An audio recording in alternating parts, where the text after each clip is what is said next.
Agora a gente vai lá. Então, continuando aí, a gente vai agora lá para o capítulo 7, né? O capítulo 7 ele tem uma questão bem interessante, que é a questão 7.2 fala, né, que um gás monatônico a temperatura T dentro do recipiente, e daí ele pede para determinar a energia cinética média das moléculas desse recipiente. A gente já sabe quanto que dá, né? Isso dá 3.000 de kT, e fala que essas moléculas sofrem um processo de fusão, é, e essas moléculas são capturadas por uma outra caixa, num outro compartimento. E pergunta, nesse outro compartimento, depois que você veda ele, qual que é a temperatura final dele, né? Então, o que está acontecendo aqui, né? A gente tem um sistema, a gente tem um sistema,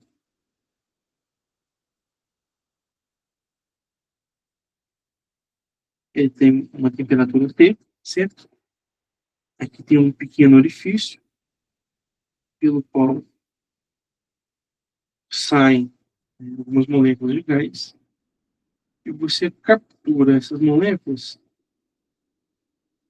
com um outro reservatório, né? Esse outro reservatório aqui, então, depois que ele tem algumas moléculas, você veda e aqui a gente tem uma nova temperatura T', certo? A ideia é descobrir quem que é essa nova temperatura T', tá? Para isso, é interessante, né? O processo de fusão, ele segue, as partículas que sofrem o processo de fusão são aquelas partículas que chegam na superfície, né? Então, elas vão chegar na superfície e vão atravessar esse orifício, certo? Então, elas seguem aquela mesma distribuição do exercício do capítulo 6 que a gente resolveu. Então, o 6.5, né? A gente resolveu. Tudo bem? Então, olha só, qual que é a ideia aqui? A energia média das partículas dentro da caixa original é 3 meios de kT, não é isso? E a energia média dentro da nova caixa, né, da outra caixa, tem que ser 3 meios de kT, não é isso? Por quê? Porque quando a partícula entra na outra caixa, você veda, aquilo ali é uma partícula de monatônico de um gás ideal, né? Então ela também segue a distribuição de Maxwell-Boltzmann, né? Se ela segue a distribuição de Maxwell-Boltzmann, então vale o resultado da energia com a nova temperatura na caixa. Tá? Então, qual é a ideia, né? A energia cinética média das moléculas no reservatório original, né, no compartimento original, vale 3.000 de kT. Né? E daí, na última questão, a gente já calculou a energia do gás que escapa, né, que atinge a superfície. Então, a energia do gás para atingir a superfície é a mesma energia que o gás precisa para sofrer o processo de fusão. Qual que é a diferença de um para o outro? Quando o gás chega na superfície, ele se choca com ela, né? No processo de fusão, o gás o gás chega à superfície e passa por um buraquinho pequeno que tem ali na superfície, né, sofrendo o processo de fusão.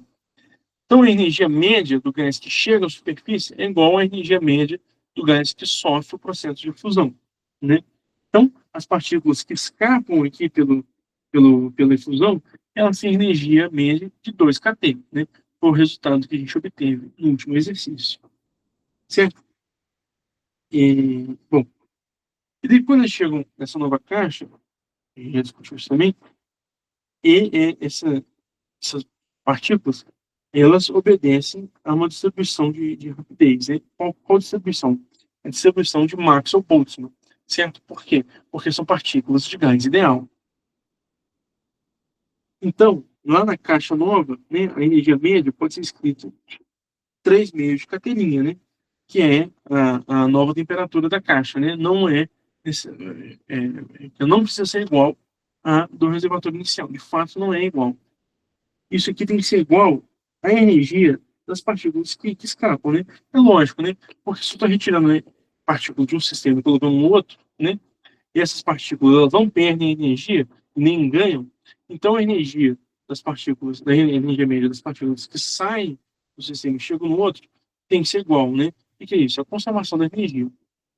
Certo?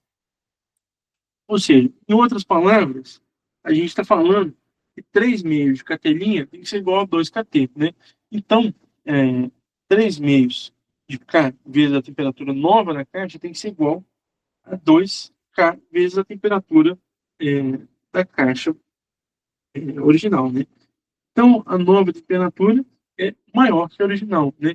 Ela vai de 4/3 da temperatura do sistema original, né? do qual fundem essas moléculas.